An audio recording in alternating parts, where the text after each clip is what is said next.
You're listening to Just One More, the global community striving to prove that when life feels impossible, all it takes is just one more step, one more breath, and one more day to pull you through. All of this began when your host, Brooke McIntosh, decided to run 14,200 kilometres around Australia in 2025. 204 days of raw truth, real conversations, and turning her deepest pain into purpose. In each episode, you'll hear Brooke walking or even running on a treadmill. This is Brooke's creative process and where her best ideas and hardest truths come to light. Some episodes are 100% Brooke, others will bring guests, but every episode is designed to inspire you to choose courage over comfort, authenticity over approval, and resilience over giving up. This is Just One More. Let's chat. Alrighty fam, welcome to the Just One More podcast, where season 1 is called 204. And you've heard a little bit about the backstory of that. Now, why I wanted to start this podcast is for you to understand my story a little bit better.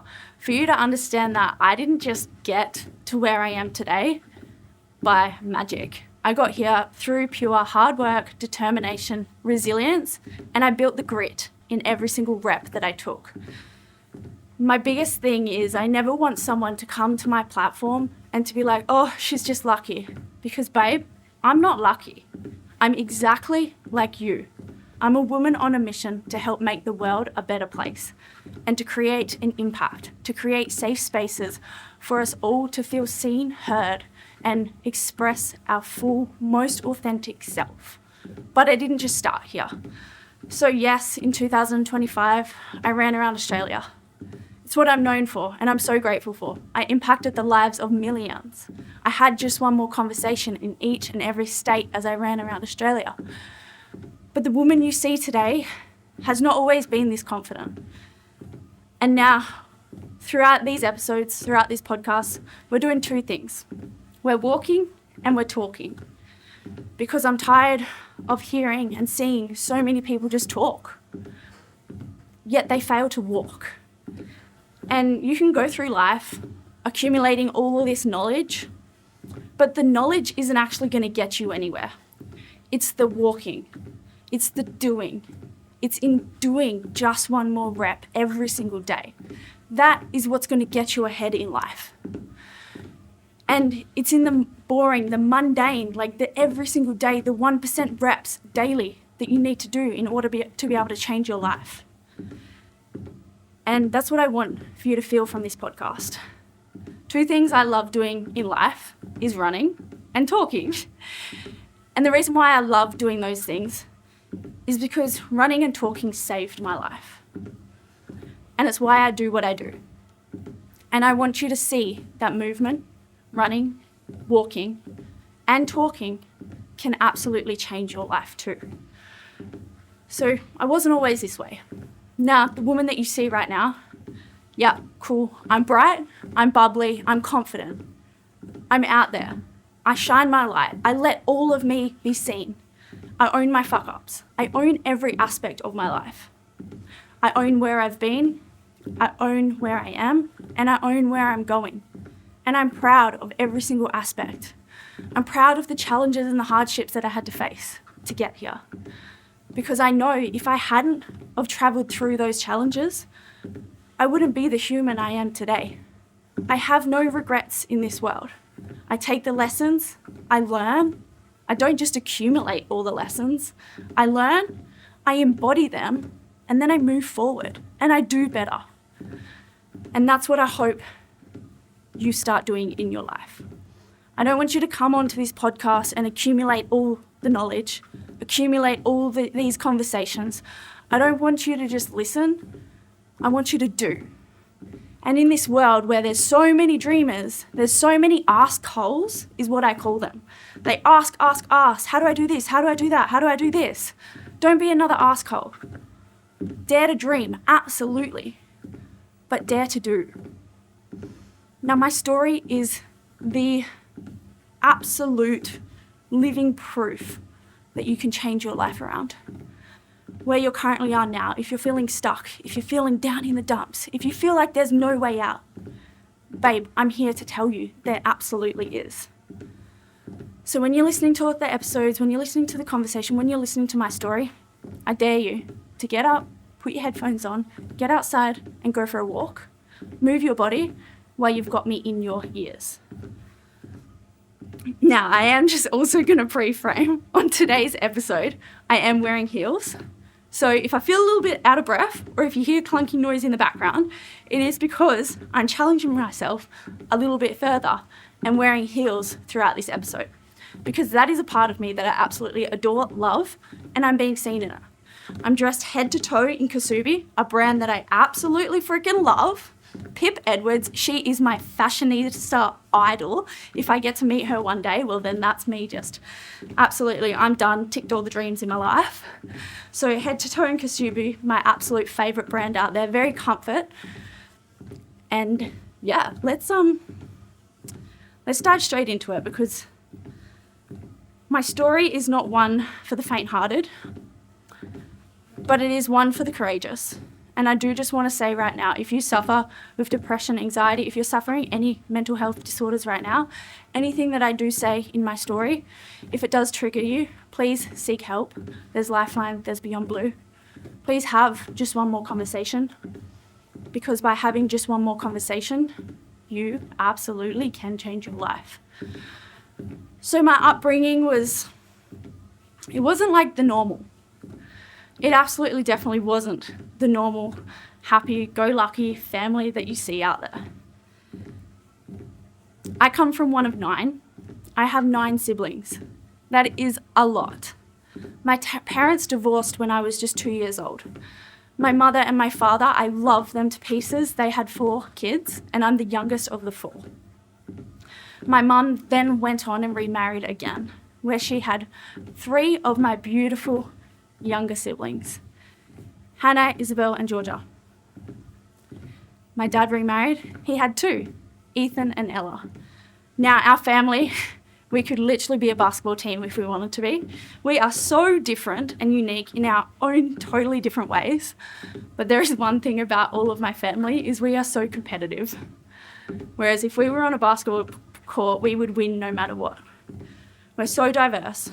We've got a hairdresser, we've got a vet nurse, we've got an AFL player, we've got a runner, we've got a truck driver. And with each and every one of my siblings, there's times where we don't get along. There's times where we want to kill each other, just like anyone else. But it's the coolest, I believe, and I'm so blessed and lucky to have the coolest family ever. Growing up, it was hard. As I said, my parents divorced when I was 2 years old. I remember my mum left my dad. She drove out. We were in the back of the car. And the song, Big Girls Don't Cry, come on. My mum was singing it out loud at the top of her lungs. Us kids, we had no idea what was happening. And in that moment, hearing my mum sing Big Girls Don't Cry, it kind of programmed me. Don't show emotions. Don't cry. Not seeing my dad for long extended periods of time, again, programmed me, and I held on to a belief that I was unloved. I didn't know where my dad was. I didn't know what happened. Why wasn't I seeing him every single night? It was so hard, and it broke my absolute heart. As time went on, my mum remarried. She married this incredible man, and he became a solid father figure in my life. My dad was still there, and we got to see him every second school holidays. Every second school holidays. I would fly up to the Pilbara, say, hey Dad, hang out with him for 2 weeks, and then come home. He's a businessman, absolutely love him, and he does extraordinary human. Our relationship has only grown and grown and grown stronger over the years. But in those moments, I got to see him twice a year. And when I did see him, he would take us away on these holidays. He was a fun dad, you know, take us away on all these holidays. When we're at Mum's, as time went on, I remember being 13 years old. I was roughly 12 or 13, I can't remember exactly. But we just moved into this new house. My mum's got another 3 children with her new marriage. We're all set up.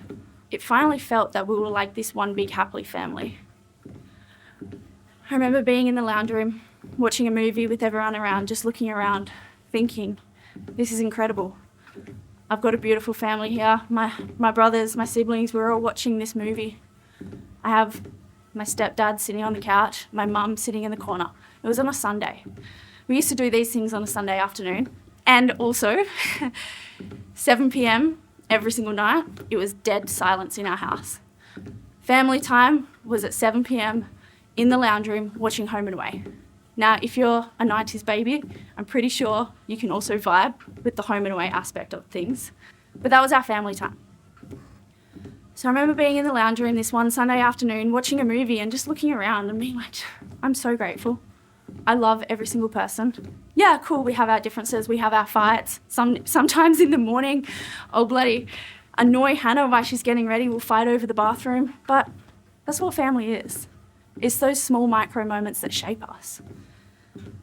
And this one day, as I was looking around, I remember hearing a knock at the door.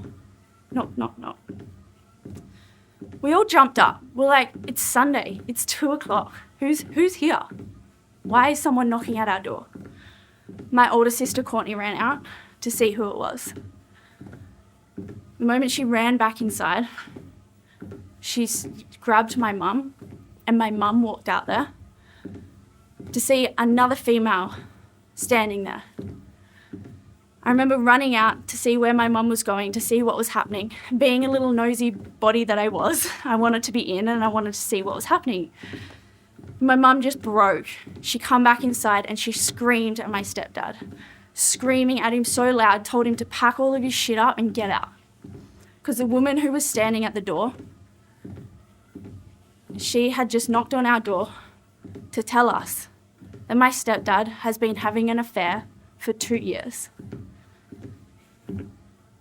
In the time where I thought everything was perfect in life, in the time where I thought we had the most amazing family, I have a solid father figure, everything's going great, that was ripped away from me in 0.2 of a seconds. My mum doesn't put up with any of that shit, and I fucking love her for that. I love her. She knows her worth, she respects herself, and she does not put up with any of that. And everything kind of made sense for me. It made sense why he was away so often. It made sense why he had 2 car accidents in the middle of nowhere. He was coming home with her. But this lady, she had the courage to come and have the conversation. It's a conversation that was so heart-wrenching in the moment, but it was a conversation that changed our life in the moment for the worst. Looking back, she changed our life for the better. Because she stood up for womanhood. She stood up and said, no, this isn't right anymore.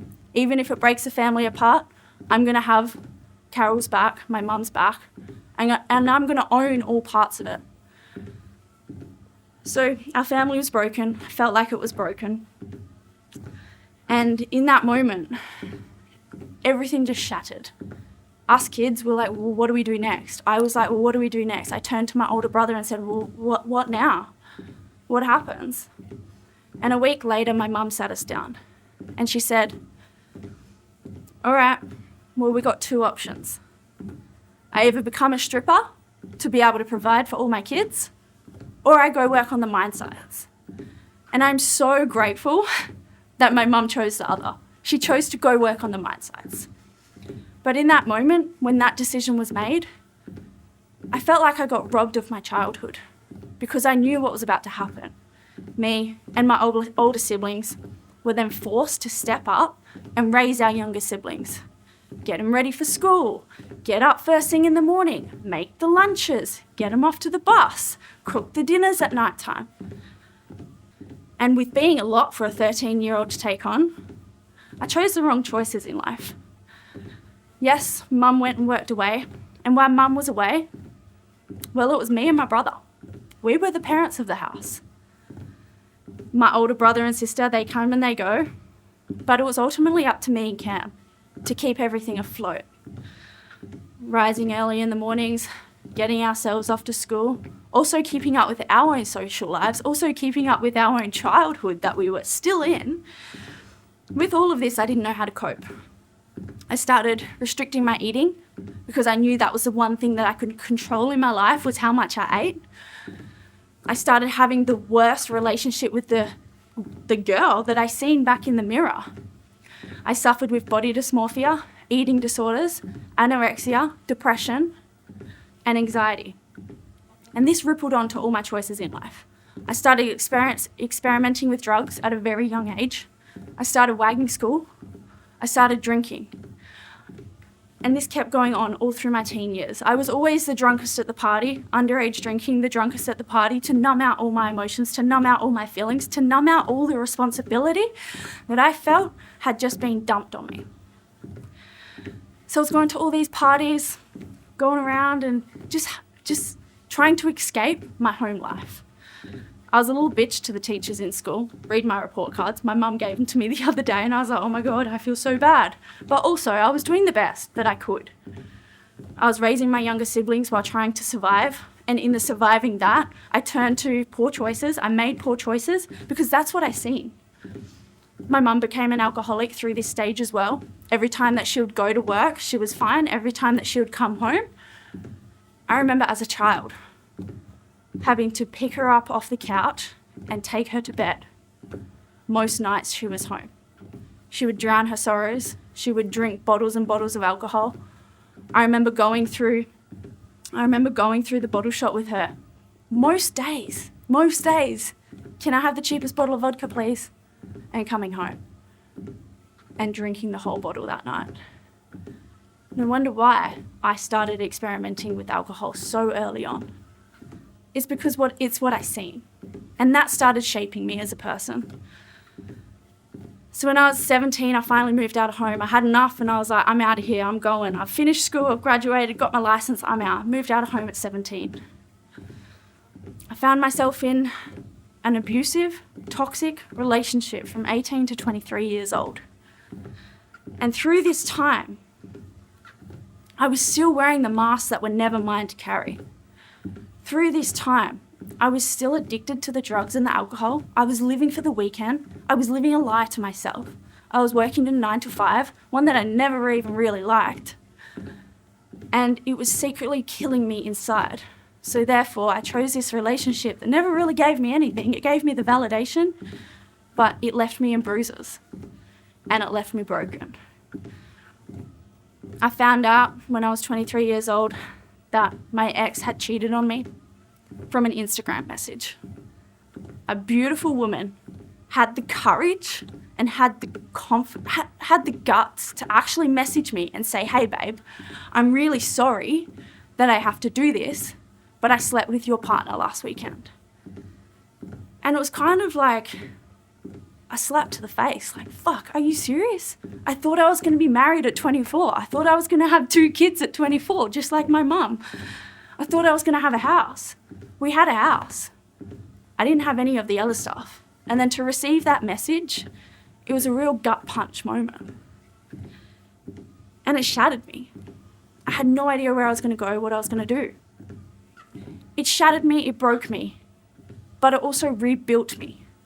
Because I knew, deep down, I knew I should never have been in that relationship. That I didn't even want that relationship. That relationship was not even mine to have. It wasn't even mine to entertain. But I did it. And I stayed in there. I stayed silent. I stayed silent because I hadn't found my voice yet. I hadn't rebuilt my confidence yet. And I didn't have courage within myself to speak out. Because when I was 4, my voice, my confidence, my courage, it got stripped away from me. It got stripped away from me because I was sexually abused. This happened again at 14. I had no way out. I didn't know how to speak up. I didn't know how to talk about it. So holding on to that pain, holding on to that trauma, no wonder why I found myself in this relationship that just accepted the bare minimum. It was because I was stripped of my confidence, my voice, and my courage at 4 and 14.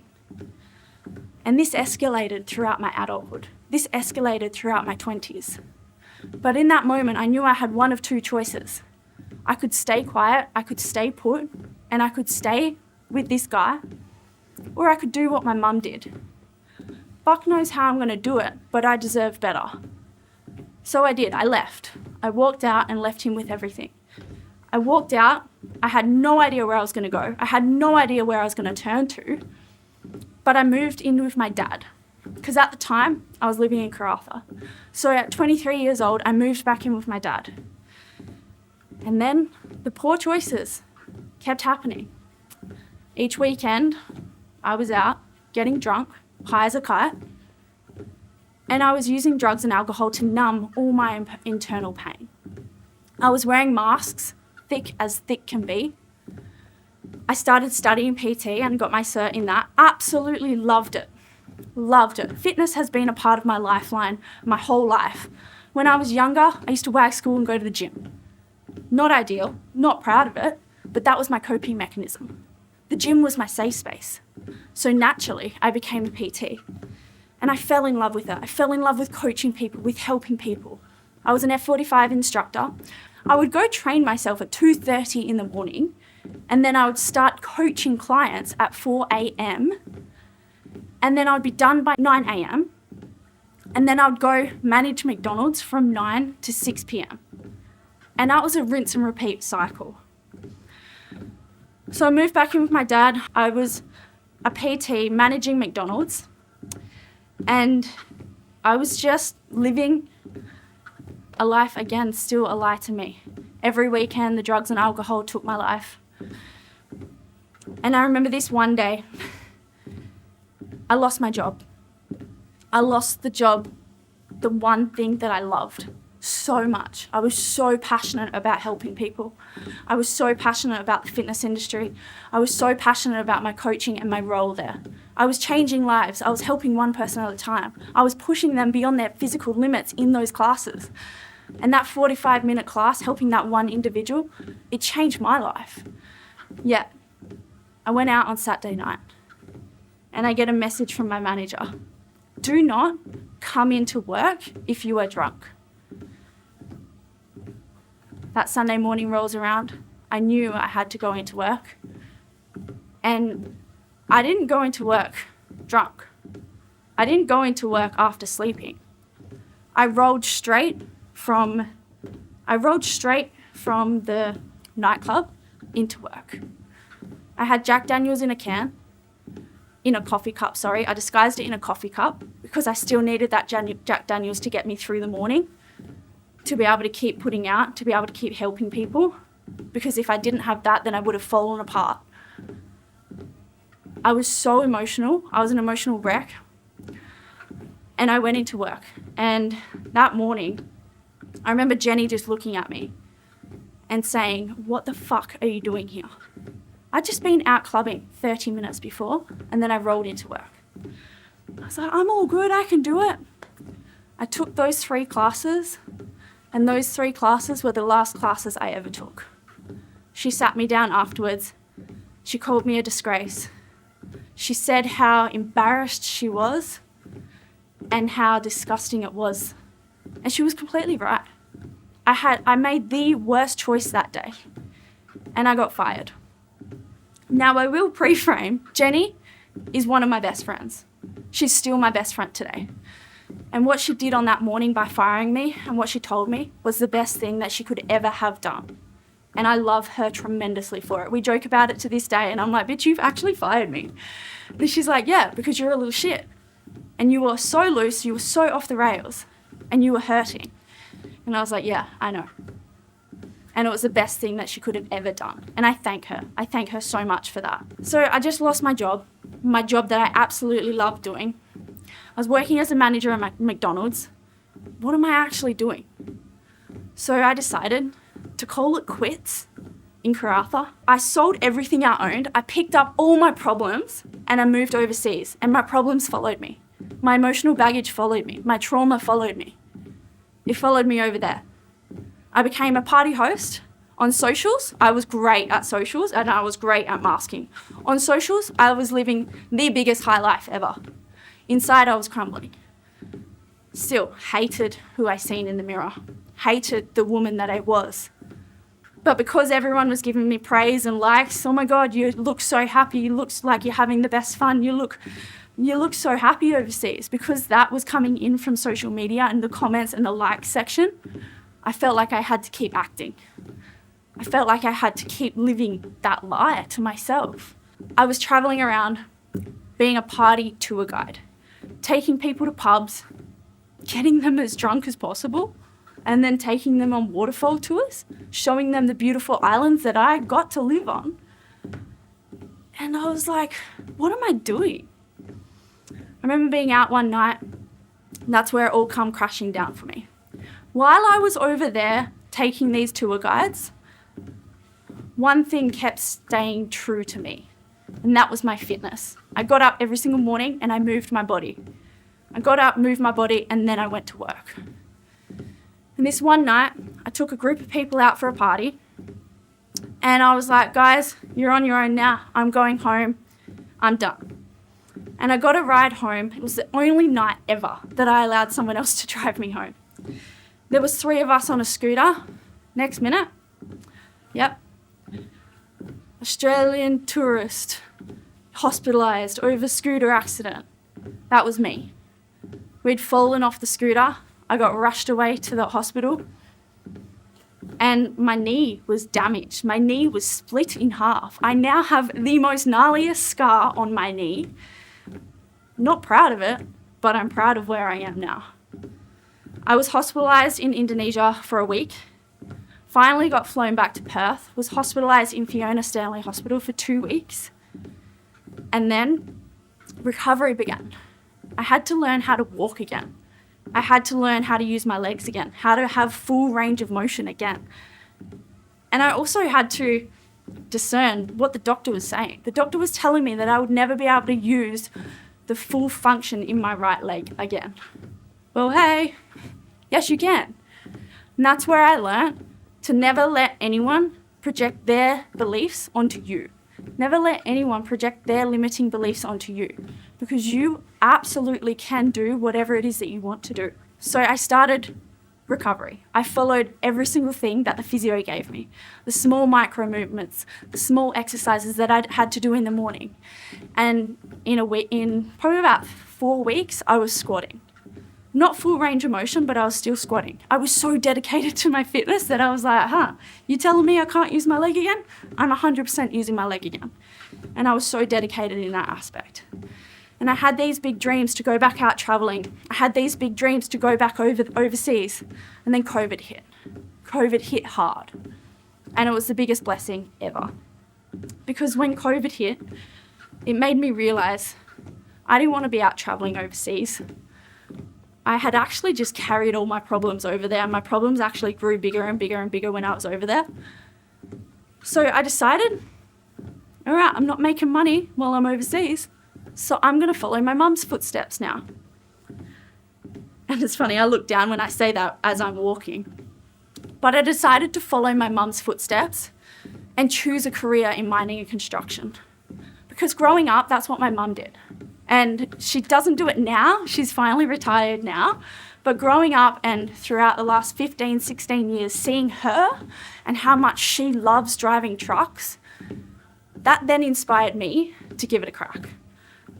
So, day 1 on the job, I'm learning all the ropes. A week into the job, I finally get my locks, my isolation locks. And in the moment I got my isolation locks, I was like, yes, this is the best thing ever. I've made it. I felt so proud of myself that I committed to doing something that I thought I was going to love. Because my mum loved it. And all I heard while growing up as a child was, I love my work. It's like an escape from reality. So reality is I was chasing another escape. But it was never an escape. Sexual harassment, sexual assault continued as I chose a career in the mining and construction. It amplified.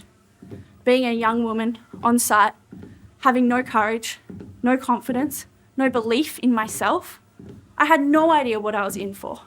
In a male-dominated environment, I didn't know how to speak up, I didn't know how to stand up, and I didn't know how to call out bullshit behaviour.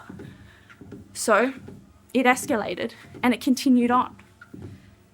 I had no safe spaces to turn to. Other females in the industry were being quiet. They didn't know what to say until it all got too much.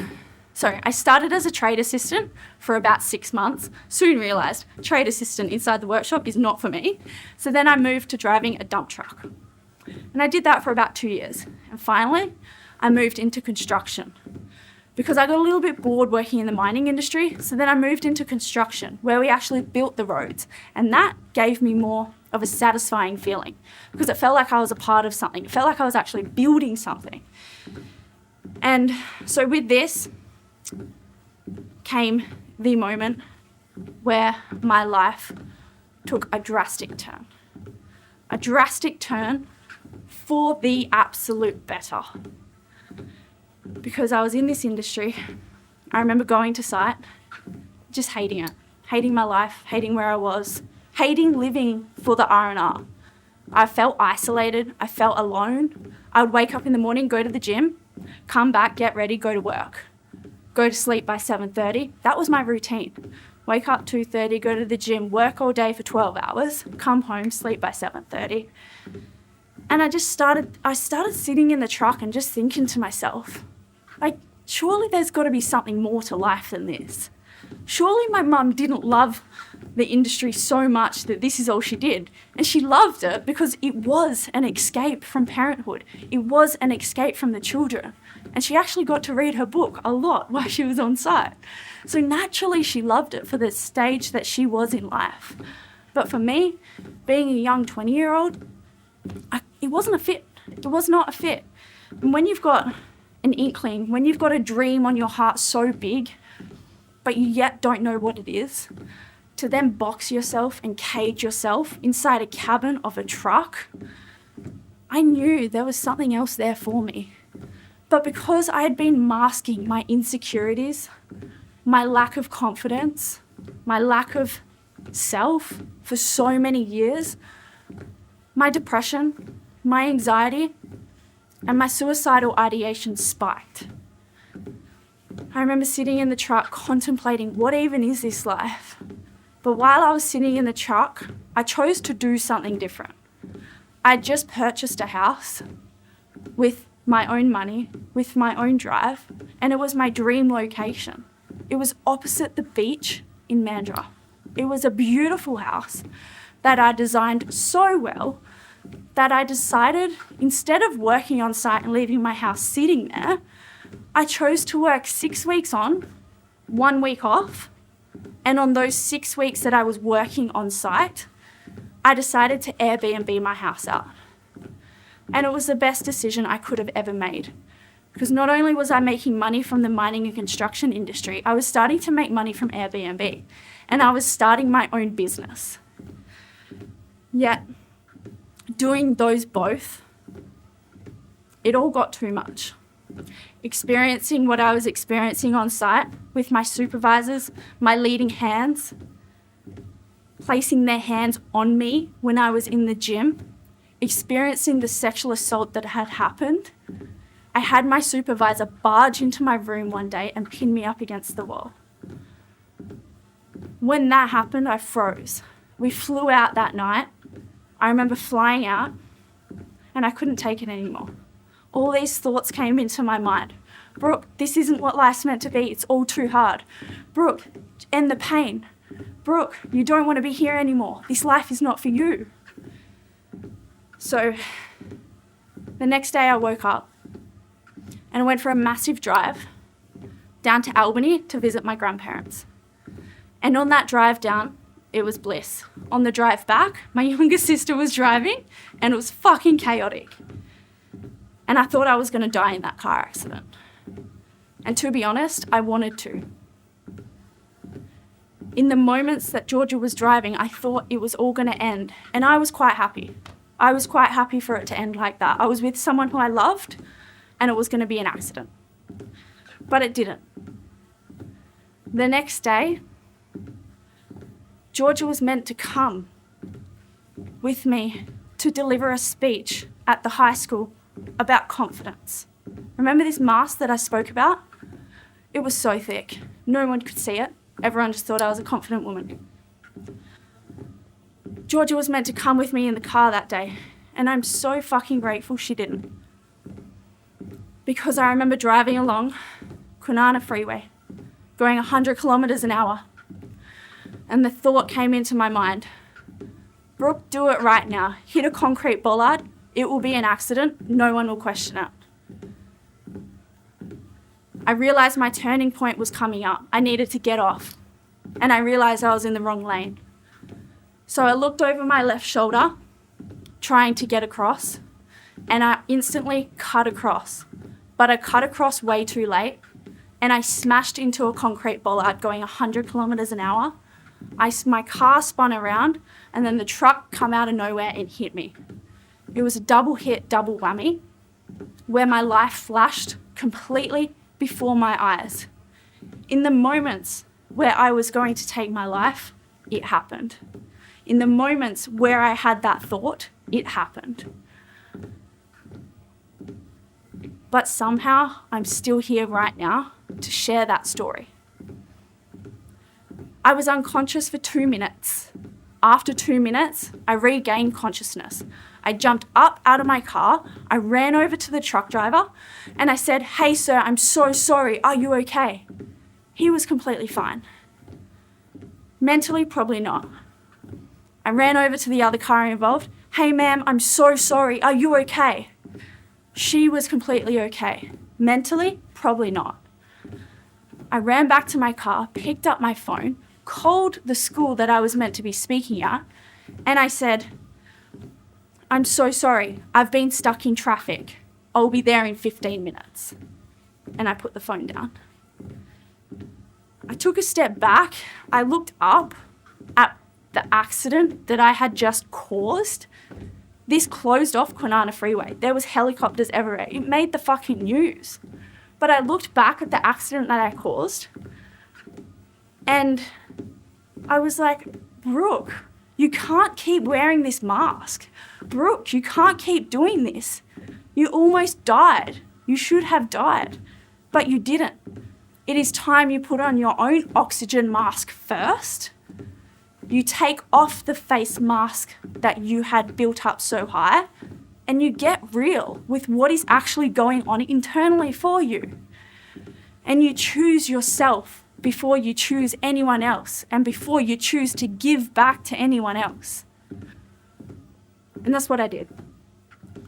I called the school back up and I said, "Hey, Miss Pritchard, I've been involved in a high-speed serious car accident. I can't actually come today. I'm so sorry." I let her down. I felt in the moment that I let her down, and I didn't want to do that, but I knew I had to. I had to choose me. I got rushed away in the ambulance, and that night, lying awake at Fiona Stanley Hospital, getting done all of these scans all over my body, blood results, heart scans, tests, scans on my back, scans on my spine. The doctors had no idea how I survived. I walked out later that night because I pressured them to discharge me. I said, "I'm all good. I want to go home now." And in those moments, I remember lying awake on the hospital bed, and I asked myself this one powerful question: what impact do you want to create in this lifetime? I didn't know at the time what that was, but what impact do you want to create? And I realised that I didn't want to die. I wanted my internal pain to end. I wanted my internal suffering to end. And in order for that to happen, that parts of me needed to die. Parts of me needed to be let go. Parts of me needed to transform, and I needed to release all of the trauma, the stored emotions, the masks that I had built up for years on end. And that's where it started for me. My life began at 26 years old, and 3 years on, I'm here. I'm here to tell the story, to impact the nation. It's why I ran around Australia, to impact our nation, to have just one more conversation about our mental health, build our mental fitness, and be courageous and vulnerable enough to admit when you're not okay, to stop sugarcoating the shit. And I went back to site 2 weeks after this car accident. I went back to site. And I chose courage. I finally chose courage over comfort. I chose to speak up about what I'd been experiencing. But better yet, I chose to speak up about what had just happened on my R&R in front of a room full of 50 plus males in the mining and construction industry. I was shaking, my hands were shaking, but I knew that I had to have courage in that moment to speak up and to be vulnerable. And by me sharing my story after that toolbox meeting, I had 20 guys come up to me afterwards and say, thank you for being so vulnerable. Thank you for sharing. I'm experiencing X, Y, Z right now. I've had those thoughts. I have anxiety around this. The financial pressures, the kids, the divorce, the split family dynamic. I feel it all. And I had one guy come up to me and say, thank you so much. This is exactly why I started my company, DNS, because my mate died by suicide. And this was his dream.